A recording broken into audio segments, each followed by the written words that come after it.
அடுத்ததாக இந்து ஆங்கில இதழின் வாசகர் ஆசிரியர் பன்னீர்செல்வம் அவர்களை பேசுமாறு அன்போடு அழைக்கிறோம். ஆங்கில இந்து இதழில் நடுப்பக்கத்தில் அவருடைய காலம் வருகிறது. அதை படித்தவர்கள் பல பேர் சந்தேகப்படுகிறார்கள். இந்து நாளிதழில் இப்படி எழுதுகிற ஒருவர் எந்த பிரிவை சார்ந்தவர் என்று எல்லோரும் எண்ணிக்கொண்டிருக்கிறார்கள். ஏனென்றால் அதனுடைய ஆங்கில அந்த புலமையும் அடிமன ஆழத்தில் இருக்கிற மக்களுடைய உணர்வையும் எடுத்துரைக்கிற மிக அருமையான அந்த பத்தியை படித்துள்ளலாம். வியந்து போகிற அளவுக்கு ஆங்கில புலமையும் ஆற்றல் சார் அரசியல் ஆளுமையும் உடைய பன்னீர்செல்வம் அவர்களை உரையாற்றுமாறு அன்போடு அழைக்கின்றோம்.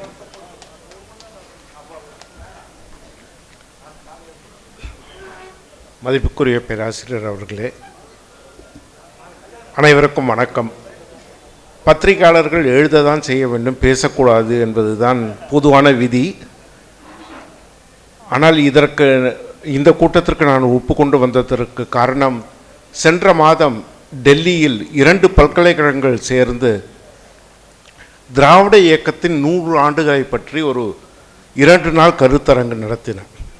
அசோகா பல்கலைக்கழகமும் அம்பேத்கர் பல்கலைக்கழகமும் இணைந்து டெல்லி இந்தியா இன்டர்நேஷ்னல் சென்டரில் நடந்த அந்த 2 நாள் கருத்தரங்கில் மிக அற்புதமான சில பேப்பர்கள் பிரசன்ட் பண்ணப்பட்டன. அப்பொழுது ஒரே ஒரு விஷயம்தான் சுருக்கென்று தைத்தது.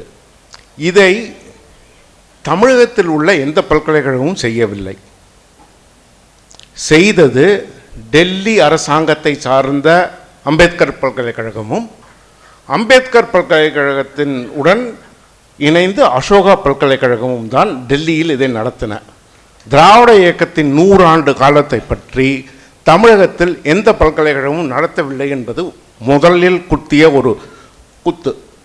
அடுத்தது, சென்னை பல்கலைக்கழகத்தில் ஏற்பட்ட பெரியார் சென்டர் அண்ட் அதோடைய என்டோமெண்ட் லெக்சர்ஸ் 1982க்கு பிறகு எந்த வகையான லெக்சரும் நடைபெறவில்லை என்ற ஒரு தகவல். இதற்கு பிறகுதான் இந்த 50 ஆண்டு காலத்தில் என்ன நடந்தது என்பதை நாம் அறிந்து கொள்வதற்கு அண்ணா என்பவர் எவ்வளவு முக்கியமானவர் என்பதும் இதனால் நமக்கு கிடைத்த பலன் என்ன என்பதையும் தெரிந்து கொள்ள வேண்டியது அடுத்த தலைமுறைக்கும் முக்கியம் என்பதும், இதை வெறும் ஒரு அரசியல் விஷயமாக சுருக்காமல் இந்திய ஜனநாயகத்தில் ப்ளூராலிட்டி என்பதற்கான இடத்தை திராவிட இயக்கம் எப்படி கொண்டு வந்தது என்பதுதான் அந்த செமினாரின் மிக அடிப்படை விஷயமாக இருந்தது. 2 வகையாக ஒரு நாடு உருவாகுகிறது என்று ஆல்ஃபிரட் ஸ்டெஃபன் என்ற பொலிட்டிக்கல் சயின்டிஸ்ட் கூறுகிறார். Coming together and holding together அப்படிங்கிற இந்த 2 வகையில் தான் நாடுகள் ஒன்றாகிறது. அவரை பொறுத்தவரையில் தமிழகமும் திராவிட இயக்கமும் இந்த 2ஐயும் கலந்த ஒரு முறையில்தான் தங்களுடைய அரசியலை முன்னெடுத்து வைத்து இருக்கின்றன என்கிறார். அதை வைத்து கொண்டு பார்த்தபோது ஒரு மிக சுவாரஸ்யமான ஒரு முடிவு கிடைத்தது. அதாவது தமிழகத்தை பொறுத்தவரையில் பெரியாரின் அனைத்து மேக்சிமலிஸ்ட் பொசிஷனுக்கும் ஒரு அக்செப்டபிள் ஃபால்பேக் பொசிஷனை அண்ணா உருவாக்கினார். இந்த ஒவ்வொரு மேக்சிமலிஸ்ட் பொசிஷன் இல்லைன்னா இந்த ஃபால்பேக் பொசிஷன் வந்திருக்காது. இந்த ஃபால்பேக் பொசிஷன் இல்லைன்னா ப்ரோக்ரஸ் நடந்திருக்காது. அது நீங்கள் ஆகஸ்ட் 15 துக்க நாளாக அறிவித்ததாக இருக்கலாம், இல்லது திராவிட நாடாக இருக்கலாம், இல்லது எதுவாக ஒன்றாலும் இருந்தாலும் ஒவ்வொரு மேக்சிமலிஸ்ட் பொசிஷனுக்கும் தேவையான ஒரு அக்செப்டபிள் ஃபால்பேக் பொசிஷனை அண்ணா வைத்ததனால்தான் இந்த விஷயத்தில் ஒரு ப்ரோக்ரஸ் நடந்தது. அப்போ இந்த மேக்சிமலிஸ்ட் பொசிஷன் என்பது ஏதோ ஒரு விதத்தில் டயலாகுக்கான ஒரு பார்கெனிங் லீவராக இந்த மாநிலத்துடைய அரசியல் மாற்றியது. இந்த மேக்சிமலிஸ்ட் பொசிஷன் பார்கெனிங் சிப்பாக மாறும்போது கிடைத்த மிக முக்கியமான ஒரு விஷயம் என்னவென்றால், இதை ரொம்ப தெளிவாகவே சொல்லலாம், குறைந்தபட்சம் தமிழகத்தை பொறுத்தவரையில் எது கன்சிலியேஷன் எது காம்ப்ரமைஸுங்கிறது அனைவருக்கும் தெரிஞ்சிருக்கு. மத்தியில் ஆட்சி அமைக்கலாம் அப்படிங்கிறதுல வந்து கன்சிலியேஷன் தான். ஆனால் மத்தியில் ஆட்சி அமைக்கும் போது சரஸ்வதி வந்தனம் தான் பாடணும்னா அது காம்ப்ரமைஸ். அப்போ எது காம்ப்ரமைஸ் எது கன்சிலியேஷன் அப்படிங்கிறது இந்த ஒரு விஷயம்தான் அண்ணா கொடுத்த மிகப்பெரிய கொடை. அந்த கொடையினால் கிடைத்த விஷயம்தான் 67க்கு பிறகு ஏற்பட்ட மாற்றங்கள். ஆனால் 67க்கு பிறகு ஏற்பட்ட மாற்றங்கள் கடந்த 3-4 வருடங்களாக மிகுந்த நெருக்கடிக்கு உள்ளாயிருக்கு. அதில் எந்த விதமான சந்தேகம் வேண்டாம். குறிப்பாக 2014க்கு பிறகு மிகப்பெரிய நெருக்கடிக்கு உள்ளாயிருக்கு. இந்த நெருக்கடி காலகட்டத்தில் அண்ணாவிடமிருந்து கற்றுக்கொள்வது என்ன அப்படிங்கிறது தான். இதுக்கு வந்து நான் ரெண்டு பேருடைய அப்சர்வேஷன்ஸ் தான் சொல்லணும். ஒன்று வந்து ரெண்டுமே 1967 அப்சர்வேஷன். ஒன்று இவர் ராஜாஜியுடைய அப்சர்வேஷன், இன்னொன்று பி ராமமூர்த்தி அப்சர்வேஷன். ரெண்டு பேருமே என்ன நினைக்கிறாங்கன்னா, அண்ணா வந்து ஒரு பெரிய ஆற்றல் உடையவராக இருக்கார், அவர் பின்னா நிறைய பேர் போகிறாங்க, நம்ம கூட போனால் நம்ம ஐடியாலஜியால் அவர் மாறிடுவார். இதில் வந்து ராஜாஜியும் அதே ஒப்பீனியன் வச்சிருக்கார், பி ராமமூர்த்தியும் அதே ஒப்பீனியன் வச்சிருக்கார். பி ராமமூர்த்தி நோட்டு பூபேஷ் குப்தாவும் ராஜாஜி ஸ்டோரின்னு சொல்லிட்டு ராஜ்மோகன் காந்தி எழுதின இந்த புத்தகத்திலேயும் இருக்கிற ஒரே ஒரு விஷயம் என்னன்னா, கிட்டத்தட்ட வேர்டிங் கூட ஒரே மாதிரி இருக்கு. அப்ப இதுல கிடைக்கிற மிக முக்கியமான ஒரு விஷயம் வந்து என்னன்னா, ஒரு பொலிட்டிக்கல் ரெயின்போ கோலிஷனுக்கான ஒரு ஃபல்க்ரம் எப்படி இருக்க முடியும் அப்படிங்கிறது அண்ணாவா இருக்கார். அந்த பொலிட்டிக்கல் ரெயின்போ கோலிஷனுடைய அந்த ஃபல்க்ரமா இந்த மாற்றங்களுக்கு மீறி எதெல்லாம் ஏற்றுக்கொள்ள முடியும் எதெல்லாம் ஏற்றுக்கொள்ள முடியாதுங்கிற ஒரு வரையறையுடன், ஆனால் அனைத்தையும் அரவணைத்து கொள்ளக்கூடிய அந்த ஒரு ப்ராட் பொசிஷன் தான் இந்த இதுலேருந்து எனக்கு வருது.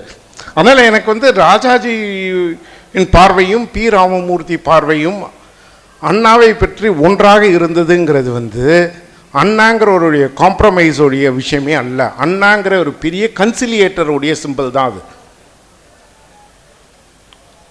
அந்த கன்சிலியேஷன் எங்கே, காம்ப்ரமைஸ் எங்கேங்கிறது அந்த கோடு தான் அண்ணா நமக்கு கொடுத்த கொடை. அந்த கொடையை நாம் என்றும் காப்பாற்ற வேண்டும். நன்றி, வணக்கம்.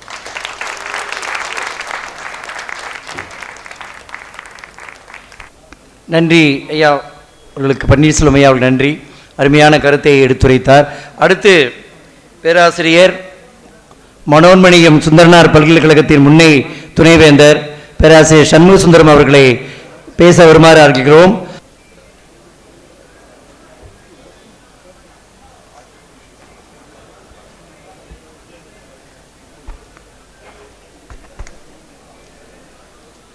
பேராசிரியர் என்ற முறையில் குறைந்தது 1.5 மணி அளவில் தான் பேசி பழக்கப்பட்டது என்ற காரணத்தினாலே ஒரு சில மணிக்குள் பேசும் என்று சொன்னார்கள். கை கடிகாரத்தை வைத்து கொண்டிருக்கிறேன், உங்களோட முகத்தையும் பார்த்து கொண்டிருக்கிறேன். முடிந்தால் அதற்கு முன்பாக முடித்து விடுகிறேன். நான் என்னுடைய பேச்சினை ஆங்கிலத்தில் எழுதி கொண்டு வந்திருக்கிறேன். அந்த பிரதியை உடனே இப்பொழுது எல்லோருக்கும் கொடுத்து விடுவார்னு நம்புகிறேன். முதலிலே தமிழ், பிறகு ஆங்கிலத்திலே. கொஞ்சம் எல்லாரும் சீட்டில் உட்காருங்க, பேசுறது கொஞ்சம் பொறுமையாக கேளுங்க. இந்த அங்கங்கே நடந்து போகிறதெல்லாம் விட்டுட்டு அவங்க சீட்டில் உட்காருங்க. பேரறிஞர் அண்ணா அவர்களை மாணவ பருவத்திலே கண்டது மட்டும் இல்லாமல் இந்த பெரிய அவையிலே என்னுடைய பேராசிரியர், மதிப்புக்குரிய பேராசிரியர் அன்பழகனார் இருக்கின்ற அவையிலே எனது 60 ஆண்டு கால நண்பரும் என் பெருமதிப்புக்குரிய வேந்தருமான விஸ்வநாதர் இருக்கின்ற அவையிலே திராவிட முன்னேற்ற கழகம் என்று சொன்னால் அண்ணா, கலைஞர், பேராசிரியர், அன்பழகன், நாவலர் என்பது மட்டுமல்லாமல் மிகச்சிறந்த பேச்சாளராக துரோகர்களாக இருக்கின்ற அவையிலே மற்றும் உச்சநீதிமன்ற நீதிபதி அவர்கள், அண்ணாவை தெரிந்தவர்கள் ஆகிய லக்ஷ்மணன் அவர்கள் இருக்கின்ற அமைதியில் நான் என்னுடைய சொற்பொழிவை துவக்குவது முன்பாக அண்ணா ஒரு உலக அளவிலே நிறுவனம் என்ற தூயமான கருத்தினை உள்வாங்கி இந்திய துணையத்தில் மட்டுமில்லாமல் உலக அளவிலேயே பெயர் பெற்று விளங்குகின்ற ஒரு நிறுவனத்தை உரிமையாளர் என்று கூற விரும்புகிறேன். இதை படிப்பதற்கு காரணம் உண்டு. Doctor C.N. Annadurai, book of articles from legal luminaries at the occasion of the Chattakadar Silver Jubilee 1992-208. Anna the Great, the institutional legend of the 20th century. Anna is the greatest institutional welfare economist of India. He is admired as the like of Nobel laureate George Bernard Shaw, in the words of Kalki, novelist and writer. The saintly savant Tiruvika proclaimed him as the creator of the new style of classical Tamil. He was held high as the Mahatma Gandhi of southern India. Rajaji, the conscience keeper of Gandhi. Anna, the conscience keeper of Periyar. Murasali Maran, the conscience keeper of Karajar, have all admired him in inestimable words. All of them recognize the importance of the economics of law in economics. Dr. V.R.S. Sampath, editor Chattakadar, has done meritorious service. The English edition of this commendable collection of essays should contain and be reproduced with a long introduction by Chief Justice P.R. Gogalakrishnan. ஒரு காலகட்டத்திலே அண்ணா அவர்கள் சொல்லுகிறார்கள், நான் இளைஞரான P.R. கோகுலகிருஷ்ணனை நீதிபதி ஆக்குகிறேன், வெறு சீக்கிரத்தில் அவர் உச்ச நீதிமன்றத்தின் நீதிபதி ஆவார் என்று சொன்னார். இங்கு அமர்ந்திருக்கிற ஜஸ்டிஸ் லக்ஷ்மண் அவர்களுக்கு தெரியும், ஏதோ ஒரு காரணகட்டத்தில் ஆகவில்லை. I know this editor Sampath for a long time. I should not probe into the age of Sampath because he has not revealed it in the biography in this book.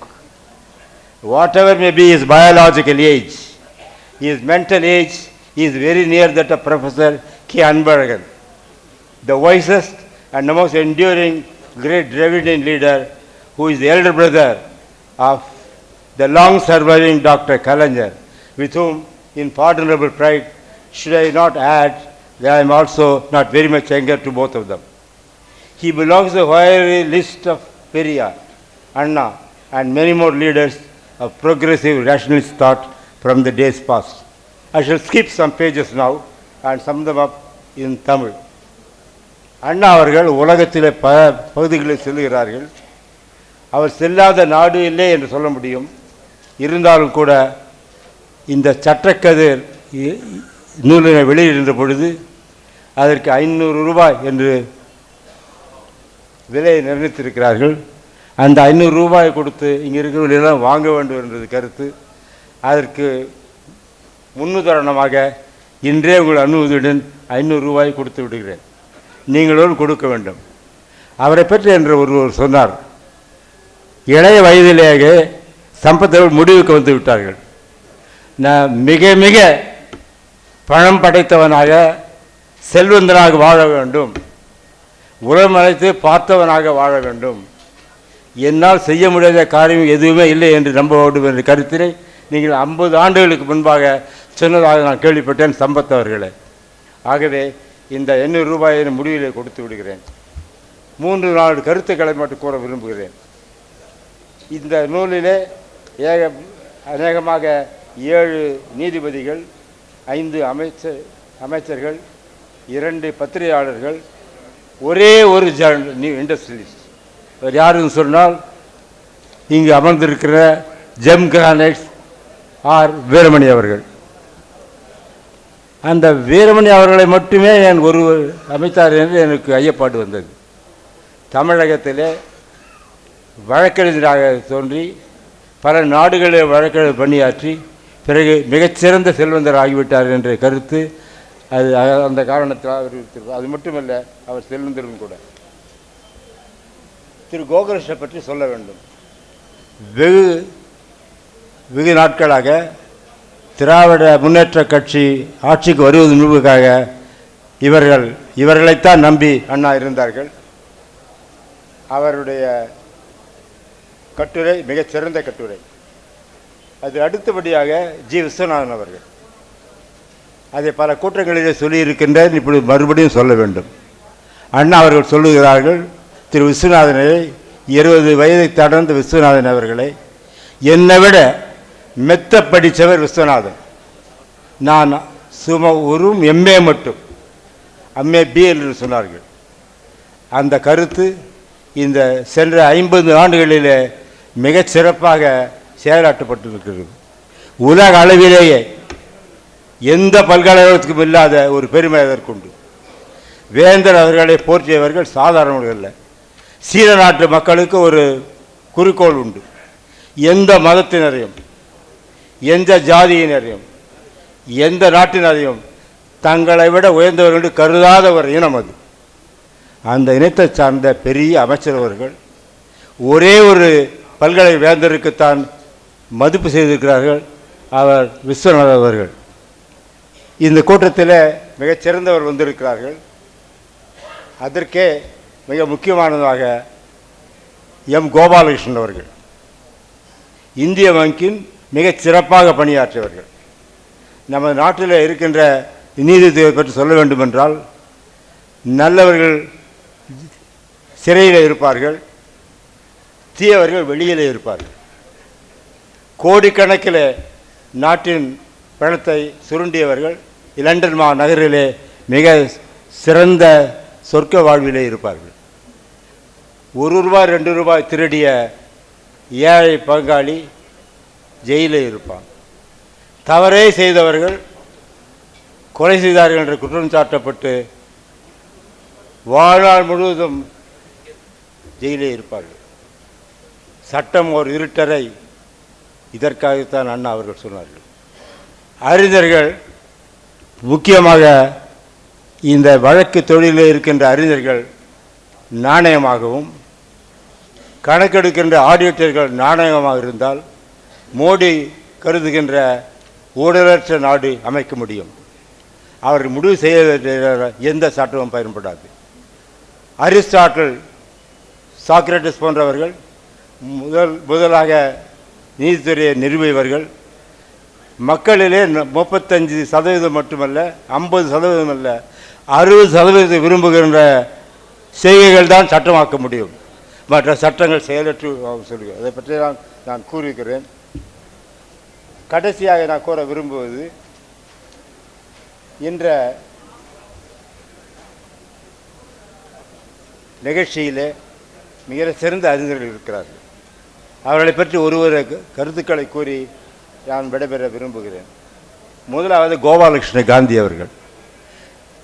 ராஜாவுடைய பேரன் மட்டுமல்ல, திராவிட முன்னேற்ற கழகம் ஆட்சியை 50 ஆண்டுகளுக்கு முன்பாக அமைத்து இன்று கூட எந்த சக்தியும் அதை அசைக்க முடியவில்லை என்றால் அதற்கு 3 காரணக்கர்த்தாக்கள். ஒன்று, உங்களுக்கெல்லாம் வந்து பெரியார். மற்றாவது, என்னுடைய அஃபெக்ஷனேட் எனிமி என்று ராஜாவில் கூறப்பட்ட பெரியார் மட்டுமல்ல, ராஜாஜியும் கூட 30 ஆண்டுகளில் இந்தி வேண்டும் என்று சொல்லுகிறார்கள். 1967 ஆண்டிலே ஹிந்தி நெவர், இங்கிலீஷ் எவர் என்று சொல்கிறார்கள். அந்த கருத்தை சொல்லுகின்ற புத்தி கூர்மையும் நாணயமும் உல அனுபவம் இருந்த ராஜாஜி அவர்கள் உருவாக்கிய இந்த கழகம். இவர் பேரன் மட்டுமல்ல, உயர்நீதிமன்றத்திலே வழக்காடக்கூடிய திறமையுடையவர்கள் லா படிக்காத காரணத்தால் செய்யவில்லை. திரு காந்தி அவர்கள் ஜனாதிபதி பதவிக்கு போட்டியிடுகிறார்கள். நீங்கள் வெல்லவில்லை என்பது உனக்கு தெரிந்தது. நீங்கள் ராஜாஜி அவர்களும் அண்ணா அவர்களும் விரும்பிய இருமொழி கொள்கைக்காக ஆங்கிலத்திலே செயலாற்றக்கூடிய உலகளவில் தலைவராக வேண்டும் என்பது விருப்பம். ஆர்.கே. நாராயணன் அவர்களுக்கு நோபல் பரிசு கொடுக்கணும் ஆங்கிலத்துக்கு என்று, மூவா அவர்களுக்கு நோபல் பரிசு கொடுக்க வேண்டும் தமிழுக்கு என்ற இயக்க விருது நான் பங்கு கொண்டவர் ஆஸ்கோட் பல்கலைக்கழகத்திலே. ஒரு காலத்தில் சொல்கிற ஆரம் வீரப்பன் அவர்கள், அந்த காலகட்டத்திலே மனோன் சுந்தரனார் துணைவேந்தர், தமிழிலே பேசுகின்ற திறமை இப்போது தமிழாசிரியர்கள் இல்லையே, புலவர் படித்த அளவுக்கு இவர்களுக்கு தெரியவில்லை என்று அவர் சொல்லுகிறார்கள். நீங்கள் ஆங்கிலம் பற்றி அடிக்கடி பேசுவதாக கேள்விப்பட்டிருக்கிறேன், நீங்கள் தமிழை பற்றி பேசுகிறீர்கள், தமிழும் இல்லை இந்த நாட்டிலே, ஆங்கிலம் இல்லை என்று சொல்லுகிறார்கள். இந்த நிலைமை என்ன என்று சொன்னால், பீகார், யூபி, சைனா போன்ற நாடுகளிலே நூற்றுக்கணக்கிலே பொது அவர் மக்களை அனுப்பி ஆக்ஸ்போர்ட் நகரத்தில் ஆங்கிலம் கற்றுக்கொள்வார். உலகிலேயே இந்தியா தான் இன்னும் 10-15 ஆண்டுகளுக்கு பிறகு 600 அல்லது 700 மில்லியன் மக்கள் ஆங்கிலம் பேசக்கூடியவர்கள். உலக மொழி ஆங்கில மொழி, சரித்திரத்துக்கு ஆங்கில மொழி, விஞ்ஞானத்துக்கு ஆங்கில மொழி, உலக அளவிலே ஸ்பேஸுக்கு ஆங்கில மொழி. ஆகவே கோபாலகிருஷ்ணன் காந்தி அவர்களே, உங்கள் வாழ்நாள் முழுவதும் உலகிலும் சிறந்த ஆங்கில மேதையாக வேண்டும். ஏன் என்று சொல்லுகிறேன் என்றால், உங்களுடைய கட்டுரைகளை படித்தேன். வின்சென்ட் சர்ச்சில் அவர்கள் சொன்னால் சர் ஆர்காட் ராமசாமி முதலியாரை பற்றி, if I send Sir Arcot to speak in the United Nations, the entire audience will step off their feet. யார் சர்ச்சில்? 2வது நோபல் வெற்றி பெற்று என்று சொல்லாதீர்கள். அங்கே அமைதிக்காக நோபல் பரிசு வேண்டும் விரும்பியவர்கள், நோபல் ஃபவுண்டேஷன் அவருக்கு ஆங்கிலத்துக்காக கொடுத்தவர்கள். ஆகவே தமிழ்நாடு ஆங்கிலத்திலும் தமிழில் சிறந்து விளங்க வேண்டும். ஆங்கிலத்திலும் தமிழிலும் சிறந்து பேசிய ஒரே ஒரு மேதை என்று சொன்னால் அவர் நேரு போற்றப்பட்ட அண்ணா அவர்கள். கடைசியாக சொல்லுகிறேன், நேரு இந்திய நாட்டின் மிகச்சிறந்த அரசியல்வாதி. அவரை இன்று நிந்தனை செய்கிறார் என்ற காரணம் என்றால் அவர் இருந்த காலம் கட்டம் அப்படியாது. இங்கே ஸ்டாலின், அங்கே மெக்கார்தி என்ற ஒருவன் அமெரிக்காவிலே, இங்கே ஹிட்லர் மறைந்த பிறகு ஜெர்மன் நாட்டிலே ஒரு கொடுங்கோல் பெண். ஆகவே அந்த இட்டுக்கட்டமான காலகட்டத்தில் அவர் கேபிட்டலிஸ்டையும் நம்ப முடியவில்லை, கம்யூனிஸ்டும் நம்ப முடியவில்லை. ஆனால் இன்று நிலைமை என்று சொன்னால், சீன நாடு மன்மோகன் சிங் 1992 துவக்கப்பட்ட இந்த பொருளியல் மாற்றத்தை முன்பாகவே செய்துவிட்டார்கள். கம்யூனிஸ்டம் மறந்த நாடு சீனா, கம்யூனிஸ்ட் இன்னும் நம்புகின்ற நாடு இந்தியா. ரஷ்யா கம்யூனிஸ்டை என்றோ மறந்துவிட்டது, இன்று நாம் அதை நம்புகிறோம். மார்க்கெட் எக்கானமி, செல்வந்தர்கள் வாழ்வு என்பது ஏழ்மையை ஒழிப்பதற்கு பயன்பட வேண்டிய ஒன்று பிறக்கக்கூடாது. உற்பத்தி செய்தால்தான், வளர்ச்சி இருந்தால்தான், செல்வந்தர் இருந்தால்தான், செல்வந்தர்கள் சொத்து அனைத்தும் பொதுமக்கள் என்று காந்தியன் ட்ரஸ்டிஷிப் கான்செப்ட் இருந்தால்தான் நாடு முன்னேறும். அந்த நாடு முன்பதற்காக அடிகோலிய மிக சிறந்த மேதை அண்ணா அவர்கள். அண்ணாவிற்கு ஈடான அரசியல் தலைவர்கள் இந்த நாட்டிலே உருவாக்கவில்லை என்பதை வாஜ்பாய் அவர்களே என்னிடம் சொல்வதை கேட்டுக்கொண்டிருக்கிறேன். ஆகவே நண்பர்களே, என் ஆங்கில பேச்சினை நீங்கள் படித்து பாருங்கள். என்னுடைய பேச்சினை முடித்துக் கொள்கிறேன். சம்பத் நீடுவழி வாழ்க. சம்பத்தினுடைய நூலை நீங்கள் எல்லோரும் 500 ரூபாய்க்கு வாங்குங்கள். நன்றி. பேராசிரியர் அவர்களுக்கு நன்றி. ஒரு பொருளாதாரத்துறை பேராசிரியர், பொருளாதாரத்தில் பட்ட மேற்படிப்பு படித்து தமிழர்களின் பொருளாதாரம் மேம்பட வேண்டும் என்று வாழ்நாள் முழுவதும் உழைத்த பேரறிஞர் அண்ணா அவர்களுடைய பங்களிப்பு பற்றி பேச வேண்டும் என்கிற காரணத்தினாலே பேராசிரியர் அவர்கள் தன்னுடைய விரிவான உரையை ஆற்றினார்.